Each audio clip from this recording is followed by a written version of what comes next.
Yeah, well, let's dig in. Hello, everybody. I'm David Cooks, and I tell you what, we know that paralysis can take on many forms. It can be physical like mine, or it can be psychological. Anything you put your mind to. And what we try to do is feature stories that go from difficult places to fulfilling purpose. What seems impossible can be done by you. Wow, we are in for a treat today. He serves as the lead pastor of Growth Point Church in Lexington, Kentucky. It may knock you down, but don't let it stop you. And he is the CEO of J Radford and Company, which is designed to help others embrace their unique design. When I was young, my grandfather said, "Oh, he's going to play the piano." And they said, just because he hits a few notes, right, that doesn't mean. He said, no, he has the fingers and he's going to play. And ultimately I did. Well, my grandfather had a stroke and was limited in what he could play. I would mimic what he did because that's what I knew. Later on, I realized that I was mimicking his limitations. I had limited myself because I, revered him. And it wasn't until I got a piano teacher that said the reason that he plays like that is because he had a stroke and his fingers are not able to stretch, but your fingers are. So don't put a cap on your possibilities based on his limitations. Got so much to give, a lot of life to live. You must go from paralysis to purpose. Get your pen and paper out. Yeah, I'm taking notes. Paralysis to purpose. Hello, everyone, and welcome to another episode of Paralysis to Purpose, the podcast. I'm your host, David Cooks, and I tell you what, I get to speak with some of the most intriguing and inspiring people on the planet. And today is no exception. But before I introduce our guest today, let me take the time to thank you, those of you who are listening to this podcast today, for leaving a review, sharing this, and telling somebody else about it. Oh, yeah, hit the like button, too. All those things help us as we continue to move Paralysis to Purpose, the podcast, forward and impact lives around the world. Wow, we are in for a treat today. He's a musician, a speaker. He has a podcast called Uniquely Designed that he's a part of. He's an actor and author. He is a pastor, and he does a lot more. He's gotten his undergraduate degree from Kentucky State University. He went to a historically Black college. For those who don't know what an HBCU is, I thought I'd just say it that way for you. He serves as the lead pastor of Growth Point Church in Lexington, Kentucky. And he is the CEO of J Radford and Company, which is designed to help others embrace their unique design. He's a married man, happily married with 3 children, and I know that he is proud to be a member of the Alpha Phi Alpha fraternity. All of those things are who J Radford is. And I am so glad to have Mario with us today. It's interesting. Every time I was thinking about having you on, I just interviewed Mario J. Brown, not too sometime this week. And Mario is a musician and a producer in the gospel music industry. And so I had to make sure I said Radford and not Brown, because then, I'd be calling you something different. Enough of that. Welcome to the podcast. Thank you for having me. And the fact that he has the middle initial J, we've got to find out what connection there might be somewhere. So that is wonderful. So thank you for having me. Hey, no problem. Well, Mario, again, thanks for joining us. I want to begin with this whole idea of embracing your unique design. What do you mean by unique design, and give us a context so we can talk to our listeners today about unique design in today's culture? Yes. Well, first, earlier when you mentioned about an HBCU and coming to Kentucky State, I'm actually at Kentucky State right now in someone else's office. So I'm not in my normal office helping with some of the students here at the Upward Bound program, which I am also a product of as well, being an Upward Bound student.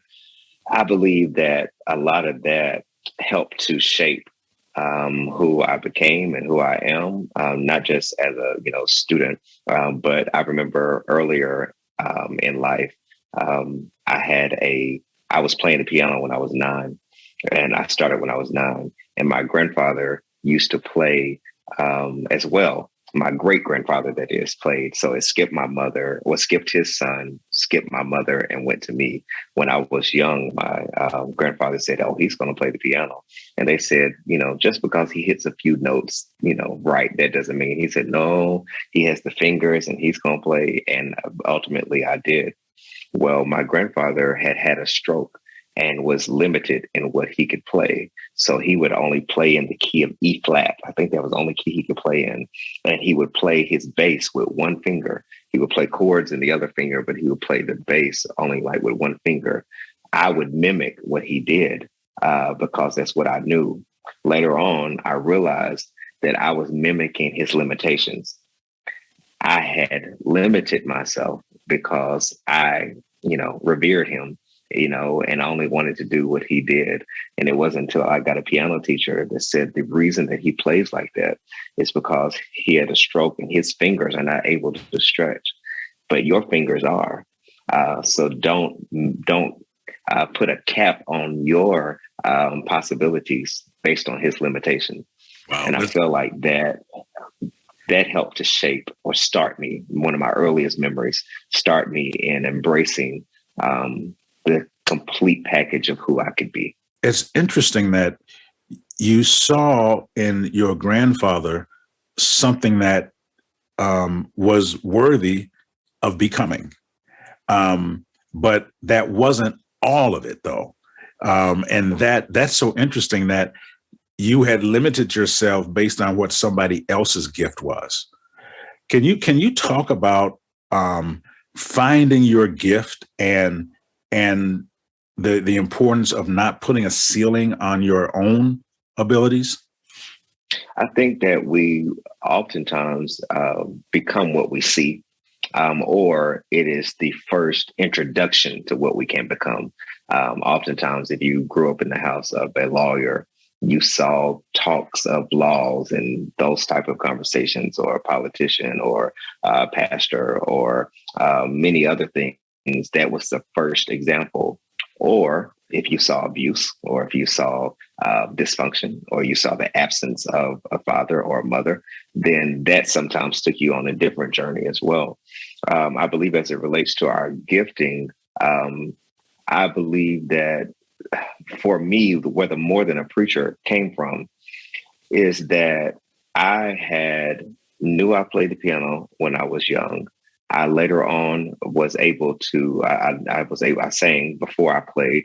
I had to learn, there's another story that I had to learn how to sing and play together because I lacked coordination skills, and I eventually had to learn how to do both of those together. Wait a minute. Hold on. Because you know what? I used to think that, well, if you can play and you can sing, you can play. Not always. Not always. There's a lot of people that can, there's a lot of people who are like in the music industry. There are people who are writers, like they write music, but they can't play it. For me, I could sing, but I didn't start playing until later. So I had many years as a child just singing. I didn't develop the playing ability till later. So I knew how to sing without thinking, but to be able to play, I had to think and play and sing and whatever. And there was a lady that we affectionately called Aunt Lois. I actually did a video about that, named Aunt Lois. And she told me, she said, "Son, you're going to have to learn how to play and sing together." And I said, "I don't know how to do it."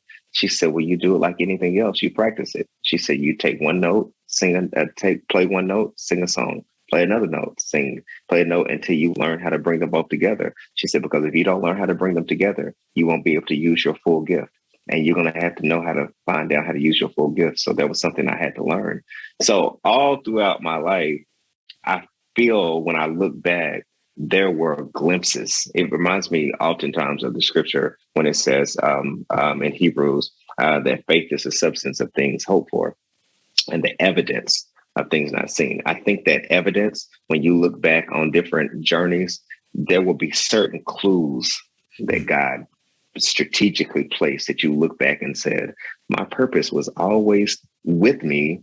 I just was looking for something bigger or something greater or whatever, because sometimes practicing how to coordinate, practicing how to stretch your fingers and stuff seems beneath us when we're trying to reach for something else, when oftentimes when he told Moses, he said, what's in you? What is it that's in your hand already? He said the staff. He said, you're looking for something else, and I've already given you whatever it is you need to be able to continue to craft your gift. So I think that many people, whatever their gifting is, I think we sometimes make it more difficult because we're looking sometimes using someone else's bigger picture and being intimidated by that instead of using that as an introduction or as that's my first time I've seen that done before. I think I might explore that to see, whatever that is. So when I look back through my life, I feel like my grandfather, my parents, and other mentors, I think they were the introduction to what I didn't know I could be or to even grow into for many years. You touched on the importance of what's in your hand, looking right at what's in front of you.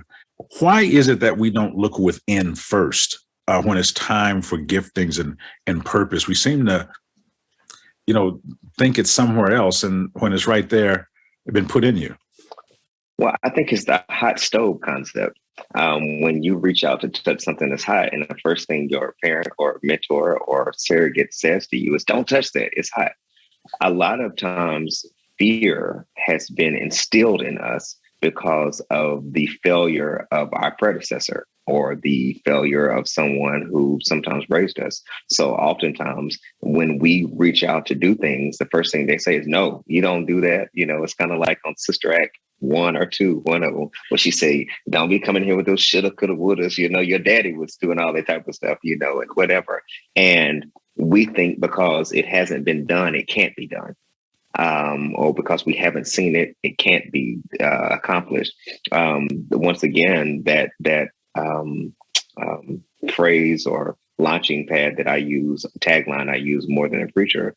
I remember when I started preaching, I remember the leader of the church telling me that I needed to make a decision on who I was going to be. I was either going to sing or I was going to preach, but I could not do both. I could not sing.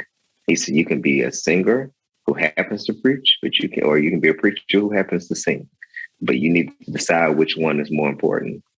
And I struggled with that because I was asking, why would I have all of these giftings that I didn't ask for? I didn't go to school for them, to develop them later. And now all of a sudden I got to choose, who I need to be and I understood what he was saying. That was his limitations that were trying to be placed on me because he couldn't sing, because he couldn't play, because he didn't direct choirs, because he didn't write music, or whatever act or whatever it was.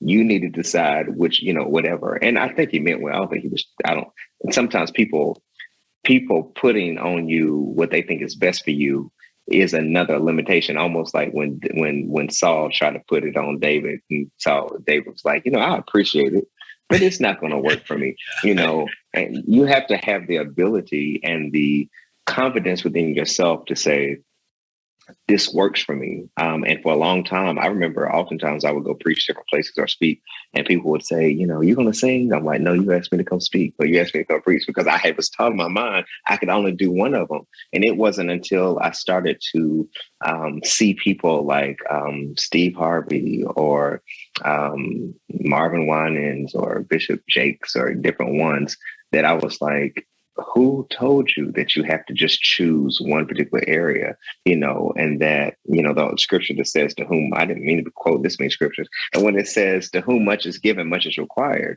A lot of times when we're envying certain people, you don't know how much is required of them to be able to be a good steward of all the different gifts that they have. I'm not walking, I have people sometimes walk around saying, if I could play, if I could sing, or if I could do this, I'll be walking around singing and stuff all the time. I'm like, well, we realize that the gift that we have, or whatever it is, whatever giftings anyone has, it's more for others than it is for me. I'm grateful that I have this, that I'm able to create, that I'm able to write or to act, or any of the different things I've been able to do. I'm grateful for it, but I've never looked at it from the lens of oh, look at me, look at what I can do. It's more of, and maybe that's because of I was exposed to people who have served for a long time, and how I've been able to use it to impact other people. And I'm grateful that it flows through me to be able to help other people. Well, you talked about something that's very powerful, and it's about, I believe that God doesn't create leaders, he creates servants who become leaders. And you talked about the importance of your gifting and your purpose, as I'll call it for right now, being bigger than you, and that your purpose and your giftings are not just for you, they are for someone else. How important is serving others, giving back, that type of thing? How important is that when it comes to fulfilling purpose? I think purpose is attached to people. I don't think you can separate the two. That's my personal opinion, because even a mother who carries a child, the purpose of carrying the child is to birth the child, but the child is always tied to the mother who carried it. Her purpose was not just to, walk around taking pictures of her stomach, but it was, there was something being formed that was a protection of a life. And I believe when it comes to purpose, whether you're a door greeter at Walmart, or whether you're a counselor at the YMCA, or whether you're the person who is the lifeguard at the swimming pool, all of the purpose areas are tied to someone or something. Like if someone's drowning, you need a lifeguard. If someone's sick, you need a nurse or a doctor. If someone if there is a child, there is a mother or there's a father somewhere. All of it, I believe our purpose is attached to that. So to sing a song, to sing a song to myself is great. But to sing a song that calms someone else's storm is greater. To be able to play the piano for myself is wonderful. But to be able to play the piano in a nursing home with people who have no visitors is greater. Purpose is always attached to someone else. I believe a business model is great, but a purpose model transcends you. It goes beyond it. Purpose will spill over into models, into business, into other things, So I believe that purpose and people are always attached. You cannot separate one from the other. Wow, that's fantastic stuff there. Now, before we take a quick break and come back, you mentioned music a couple of times, and I went on to one of the streaming sites, and Because of His Love might be my favorite of the pieces I listened to so far from you. It's got a praise and worship style, but the message, it's just really good. Because of His love, I'm living victory. Because of His love, I've been set free. Because of His love, I'm lifting and praising His name. Hallelujah, I'm grateful for His love. Because of His love, I'm living victory. Because of His love, I've been set free.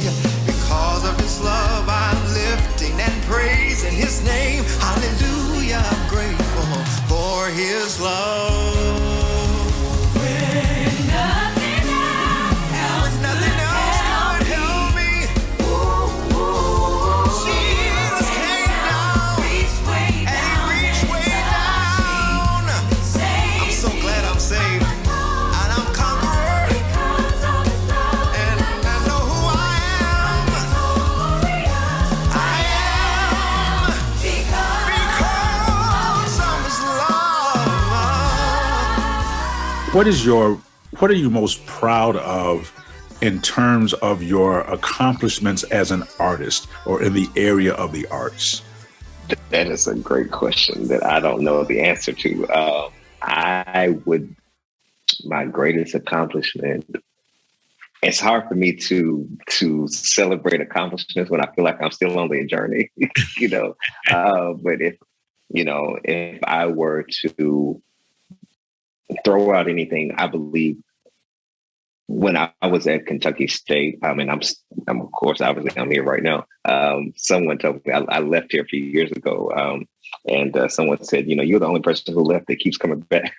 But I was over the gospel ensemble for many years. And I believe some of the greatest things that for me that happened musically were the things that no one heard, or no one saw.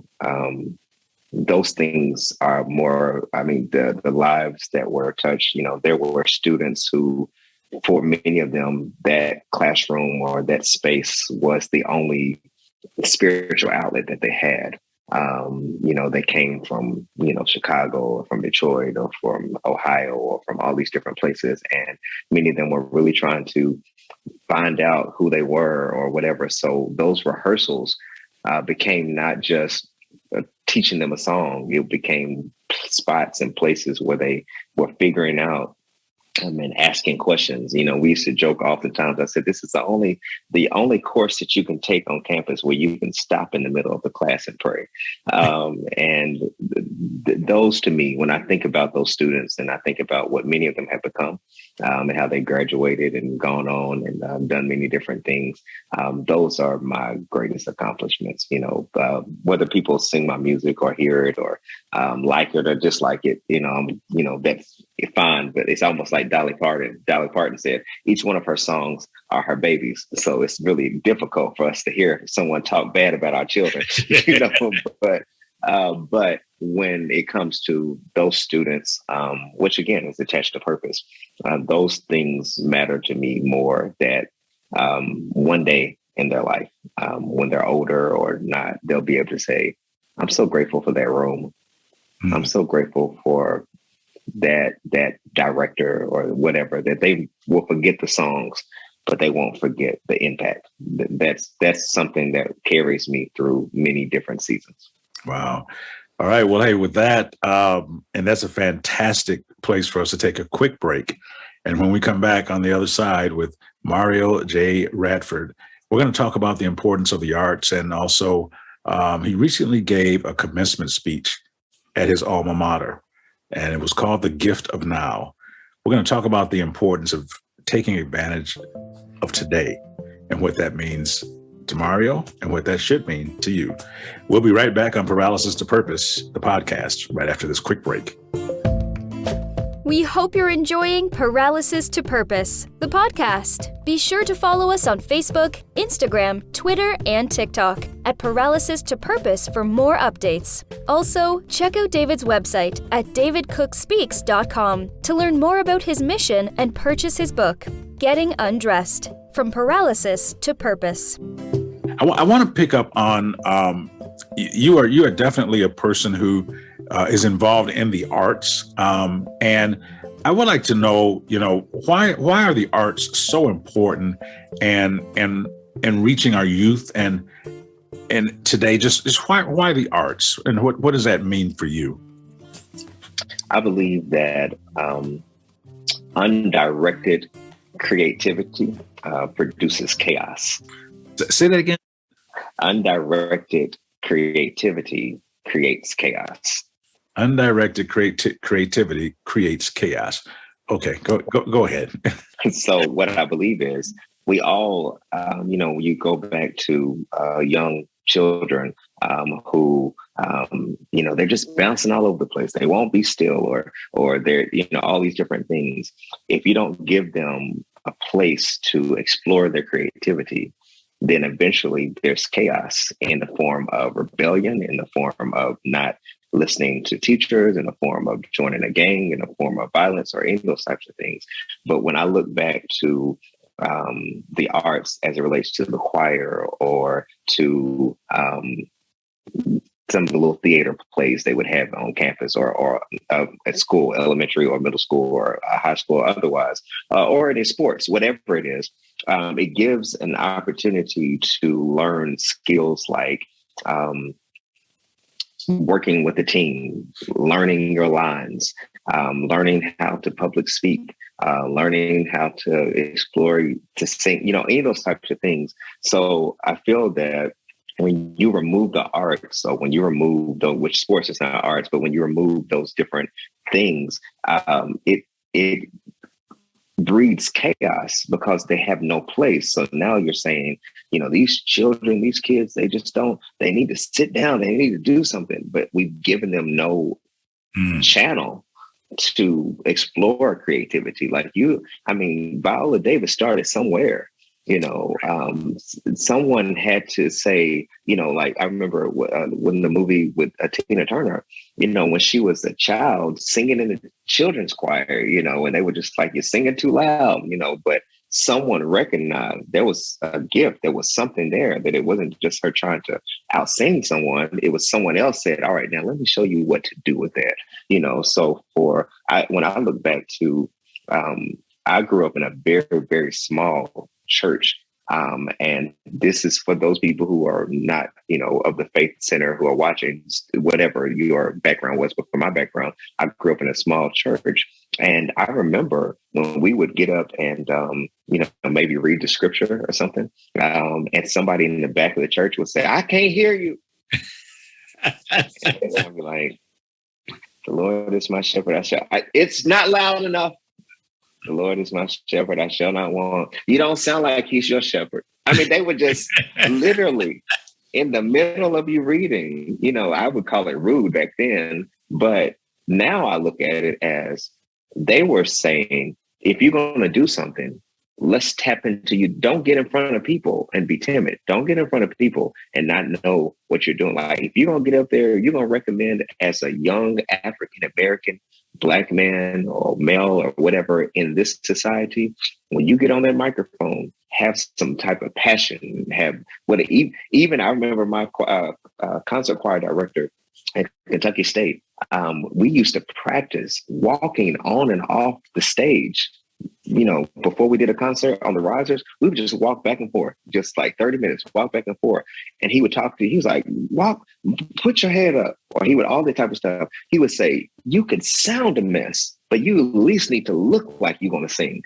Like we might not have, it had nothing. It was presentation, how we look and all that type of stuff. And so I believe that when you look at someone who might be creative or someone who sings or plays or whatever they do, and we just automatically ascribe ADHD to them and automatically medicate them, you have created a chaos that you don't see externally, but internally they are at war because they don't know what to do with this creativity that they have.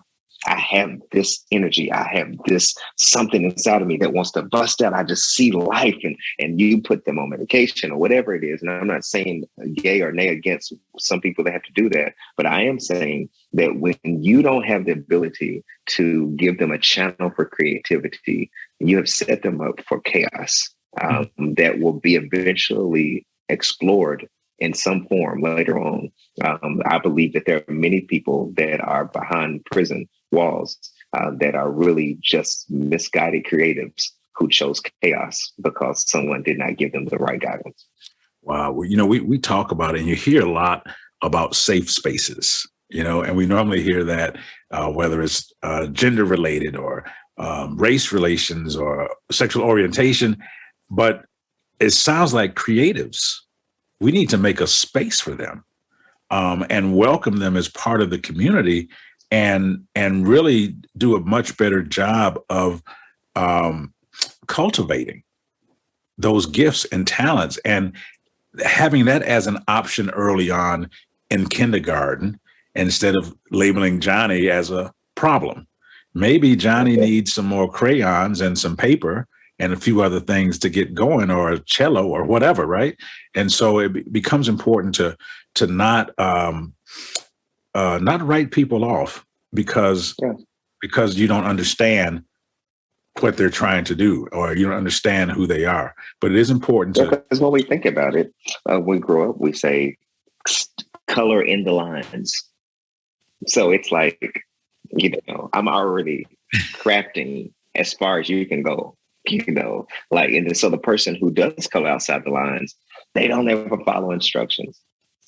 Maybe they see beyond the lines. Maybe they're born beyond that, and we, I agree. The word creative is kind of something new that's been tagged, but you think of people like Elton John or people who were Prince and Michael Jackson, people who were, way stretching and pushing boundaries and doing things that, Dr. Martin Luther King, people who were doing things that we were like, oh, you can't do that. Who said that? There is the very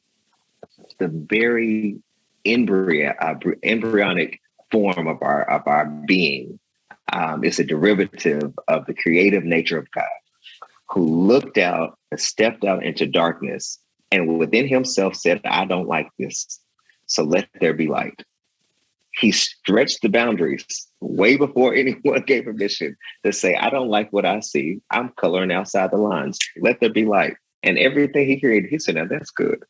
We're the only people that have to get permission for someone to like our status, share our status, comment on our status, only for us to get some internal validation to say that what we created was good. To be able to look within ourselves and to say, you know what, I like what I have created. If you like it, that's just a bonus to what I had already told myself. So the importance of encouraging yourself, the importance of talking to yourself. It's interesting, people don't quite understand how important it is for you to believe in you and for you to get that settled. At what point in your life did you come to understand that? Like, you know what? Your opinion is your opinion. I love me and I love what I do. Was there a point in life that you kind of begin to better understand that? I would like to say I'm still on that journey. I would venture to say that that's a daily thing. There are days that I really can stand in it. Be like, you know what? Yes. Then there are days I'm like, I don't know. I have learned over time, I would like to say through the medium, and this has nothing to do with creativity, but through the medium of even having a counselor and therapy stuff, to learn more about me and to realize that all of that coloring outside the lines and stuff was not me always trying to be a misfit or always trying to be a rebel or whatever, but a journey of trying to find my fit, my niche where I was or whatever. And that being more than a preacher, which really in essence means being more than a label, was not trying to say that, I'm better than you. No, it was to say what I am going to do is explore every single part that is attached to me. Every piece of me, whether that's creating songs, whether that's playing, whether that's writing, whether that's preaching, whether that's speaking, whatever that is, I'm going to explore that and to be able to stand in it. When the lady asked me to do, the acting president of Kentucky State asked me to speak for that particular program at Kentucky State, my immediate reaction was, are you sure? Because my level of purview was, you had to be this, you had to be that, you had to have done this, you had to have accomplished this, you have to, all these different things. And for me, I was just like, I haven't reached that to be able to speak to anyone about anything academic wise for any particular reason. And I had said, one of the things I had written down within the last year on my vision board is that I did want to start exploring the opportunity to be keynote speakers at different things outside of the church, and just to, what would that look like? So I wrote it, but I didn't know how that was going to come. But when it did, the opportunity did come. The only thing I knew to draw from was what was authentic about me. I didn't come in trying to say more than what my life had already been an example of, is, really exploring who you are, your unique design, and how even failures can be used in a way to benefit you if you would look beyond it and grow beyond it, because the fact that I did get kicked out of the very school that I'm sitting in right now and was expelled from it, and was told I couldn't come back because of my grades and how I thought I was going to get a degree in everything but academics.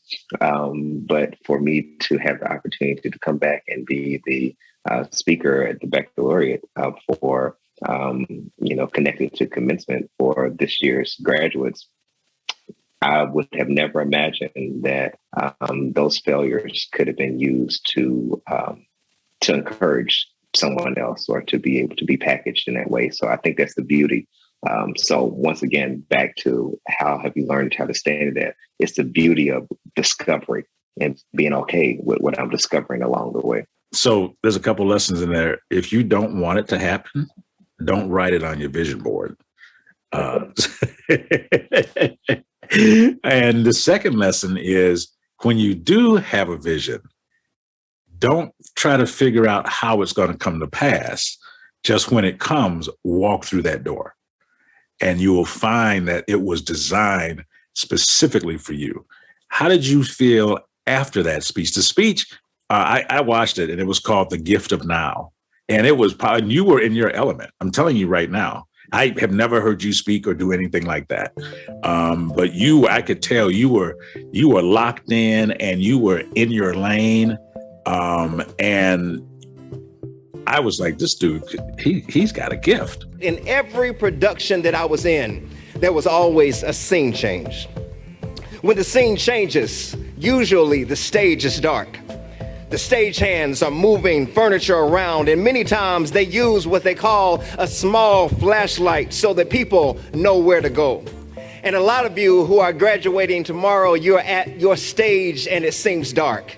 That your now seems dark and you're not really sure what next looks like. And it may seem like you're not really sure of what to do, but I want to tell you to use the light that has been guiding you up to this point. It is the same light, the same small flashlight that has moved you through long financial aid lines. It is the same flashlight that moved you through turning in papers late and not on time. It is the same light that caused you to be able to endure eating in that wonderful cafeteria. It is the same flashlight that has guided you to be the first generation in your family to graduate tomorrow. It is that same light. And sometimes you need to remember you've got a light. Somebody say, I've got a light.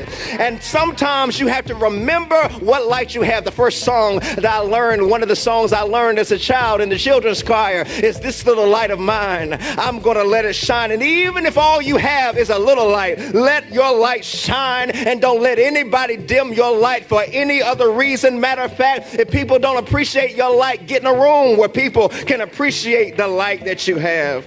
What did you think about it when you were done? I'm glad it's over. Really, I wanted to, how I looked at it, honestly, is that I know this is something that I said I wanted to do one day. I didn't know when that one day was going to come. But I treated it as if this is the only day I get to do it and the only time that I get to do it, and I never have another opportunity. I want to go down with saying he did the best he did with that opportunity. If he never speaks again for 10 other years, So I approached it that way to say, I have this, that's why I call it the gift of now. I have this moment right now. I might not ever have it again. No other college, university, corporation, or anyone may ever ask for me again. It might not be seen. It might not be whatever. But for the moments that I do have, I'm going to use it. And I'm going to thank and what I will say was mostly attached to that was a deep sense of gratitude. I was deeply grateful to be able to, one, have learned that there was a lesson in all of the madness, and two, that God is such a great God of redemption. So I was extremely grateful. So apart from cadence and how the message was packed or whatever, in my core being was such gratitude that I would be chosen, or that I would even have an opportunity in my lifetime to be able to do anything like that. So that is when I walked off. Even apart from it being done, I really sat down and said, I'm so grateful that you would give me that opportunity. Thank you. Wow. That was really the core of what I felt. It's extreme gratitude that I can't relay into words. I mean, and I try to approach even this, with our conversation. No one has to want to talk to you. My grandmother used to say that on my mom's side. People don't have to be nice. She said, and when they are nice, they don't have to be nice to you. I really, I had a professor that came up to me the very next day and said to me, they said two things. They said, can I say two things to you? A professor I never talked to before, but I knew them, but I'd never had a conversation. They said, can I say two things to you? I said, yeah. They said, one, I wish we could play your speech at the beginning of every school semester. They said, because many of our students came up to me and said, I was not coming back in the fall until I heard him. I'm coming back to school. I didn't think I did a good job this semester, but I'm coming back. That meant more to me than anything that someone, whoever that someone is or someone's said, I'm coming back to school. And then she said to me, she said, what I most enjoyed about your presentation and what I've enjoyed about, she said, because I watched you from the time you walked off the stage to even after it was over. And I was like, somebody was watching me. She said, what I most enjoyed, she said, you seem to have such gratitude. She said, your gratitude was so contagious.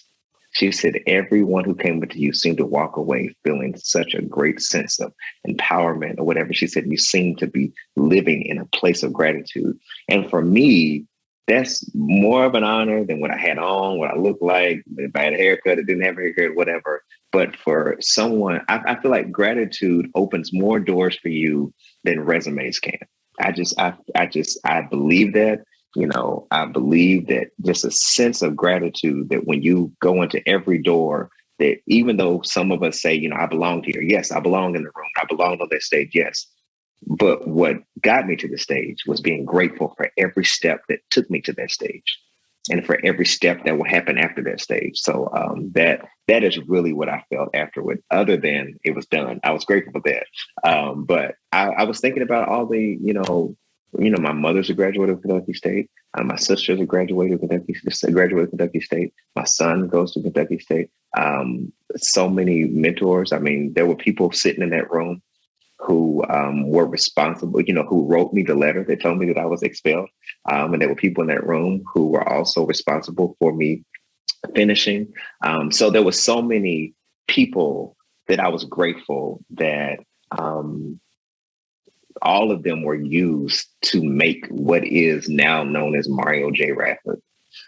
All of it was necessary. I cannot write the page of my life without including the failures and the people that were able to help me bounce back from that. That it could not, and maybe it wasn't a failure. It was necessary and purposeful to put me on the stage. There was no way I could get on the stage just saying, oh, look at all the great things I did. No, let me tell you all the great things I didn't do, but what great things happened in spite of what I didn't do. So that was all of the feelings associated with that day. Living in a space of gratitude, if you can learn to live in that space, it changes how you see everything that comes your way. And you will maximize and take advantage of each opportunity as if it is the only one you get. What a great way, what another great lesson for our audience is to treat the one thing that you are doing as it's the only time you get to do it. That really changes everything. You talked about writing the pages of your life. Let's talk about writing the pages of the book that you have. You wrote a children's book. It's called What If? On one of the reviews, it says, you tell an uplifting story of a life journey parents often make with their children as adolescents together. You use the arts as part of that. It celebrates family. It's unique relationships. Clearly, that encompasses all of who you are. But I mean, everybody doesn't write children's books. How did you come to do that? Well, the short answer is I wrote children's book because I realized that it was easier to inspire children than adults.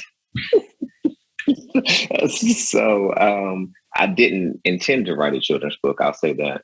And I'm actually working on another one that's almost finished. I didn't intend to do that. I was just writing. And I've written poetry, as well as, songs are lyrics, so I've write things all the time. So I was writing and thinking about my children, which is what it was inspired by. I have 3 children. And after I finished it, I said, I think I just wrote a children's book. It was literally like a passing thought that I was not intending to write one. So after that, I just got, of course, with editors and all that type of stuff, just to see what to do. I had no clue what to do. I wasn't. And once again, I'll say this, even with the children's book and my music or any other things, I did not write it or do it or even put it out with the intention of it being a number one bestseller or any of those type of things. I did it because I was just grateful that I did it. I wrote it. I was like, I don't even know how I wrote that, but I'm grateful that I did it. Of course, the next one, has a little bit more intentionality than that, but it was never to prove anything. It was just, it wasn't about, let me add author to my name. It had nothing to do with that. It was, here goes another thing. I think I'm gifted to do that too. Wow. Let me write this. And it was inspired by my children. The what if thing was each one of my children at different stages have come to me with what they would consider the finale of their life. I don't think I can do this anymore. I think this is over for me. I'm whatever. And I would always, oftentimes, still today, I'm usually the what if person. Well, what if maybe you just need to pivot? Or what if maybe this might be something else? So really, and my what ifs to them often started with what if to me, like, what if that's not over? What if you're supposed to do something different? So it was more of a premise of, what if there's more in you than this? I mean, maybe you don't dance anymore, but maybe you're going to create a dance academy. Maybe you don't. Whatever. It was just trying to get them to see that there could be a different route and there could be a different way than just, let's not end this right now. What if you could actually be more than what you think you are? So that was the whole encompassing vision of that. Wow. It's as I summarize what you had just said, I begin to hear focus on possibilities. Think about possibilities. Switch your thinking to what you may think is impossible. Because in that arena, in that space, is where you find the possibilities. And when you keep thinking beyond, it's like, this is bigger than me. Then that means it could be an opportunity for you to move on with. So before we go, how important is family to you? I don't think, well, I always used to say, I say this all the time. I like, when I take off, I do breaks from the church often. I told them, I said, one day on my death certificate, there will be something, but it will not say church on it. And I said that to say that I've seen so many people on the front row of the funeral and realizing that they don't know the person in the casket because they gave so much of themselves to their entity, their enterprise or whatever. And even though I know it's a delicate balance that I learn all the time, and I fail in something every day. Hopefully the goal is not failing in the same thing every day. But I want to make sure that whatever outlives me or whatever was also produced out of family, I don't have many stories that don't attach themselves somewhat to some aspect of family. And, whether that's my parents or my children, my household, wife, it's all connected somewhere. And they are extensions of not just who I am, but who I've become, as well as what I've been allowed to do. My youngest son, he plays basketball, which is not an extension of me at all. That's all his mom. But he has music side as well, which is an extension of me. He plays when he practices. He sings and does all this stuff. And then my middle son, he plays the drums. He's creating his own band, actually. Him and his girlfriend and my daughter, she's has her own shop where she does different things with clothing and I don't even know how to say the right word. And if she was watching this, she would really be clowning me right now. But she does different things with that, and now she's getting involved back in dance and ballet and all that. So all of them, to see how they've all evolved and grown and continue to grow and continue to excel. All of this extensions of family. I couldn't exist without that great blessing. Well, you already have touched upon the importance of partnerships and perseverance and perspective. But I do want to give you, as I do all of our listeners, an opportunity to respond as I say each one of these words. Tell me what you think when you hear the word perspective. The area of how you view or see or understand whatever that might be. So when you say my perspective on something it's basically the lens of which you view it. And sometimes the lens of which you view it can be based on your own exposure or your own experience. So we have to make sure that when we're lending a perspective, that is also balanced with, I'm also giving this perspective based on my set of experiences that have shaped who I am, that make me believe, like, for instance, my perspective about Kentucky might be based on the fact that I'm a native here. So what I can tell you might be based on their perspective versus someone else who comes in is a transplant, moved here. Their perspective might be as an outsider who has been engrafted in, and now seeing things from a different lens. So that would be my take on perspective. Perseverance. When you hear the word perseverance, what is that to you? The ability to not quit, to be able to endure, the ability to pivot, the ability to be able to last, which I believe is sometimes a dying art. Sometimes is that we have sometimes a time where everybody wants to stop, and I can't take it anymore, but to persevere, to have the ability to take whatever comes at you and to either use it as a launching pad to grow from, or use it as a death sentence to bury yourself in. But to persevere is to continue to last and to grow. I believe the greatest gift that we can give what we are tied to, whether that be purpose or whatever, is perseverance. It's to last, for people to constantly see you evolve and grow. And finally, the importance of partnerships on the journey from paralysis to purpose. What do partnerships mean? Once again, you have no purpose without people. So there's no purpose without people who create partnerships. So the PPPs, the purpose, in order for me to really maximize my full purpose, I need a person or I need people. In order for me to take that greater, I need partnership. One of the reasons why I'm a part of one of the greatest fraternities, the greatest fraternity, Alpha Phi Alpha Fraternity Incorporated, is that it's great for me to say who I am on my own, but it's a greater thing for me to say who I am connected to a larger, greater partnership of brothers, that I am an extension of a great brotherhood that just doesn't end with me. It's continued through me, through partnership. And I believe we can go further, faster with partnership, that each one of us brings something to the table.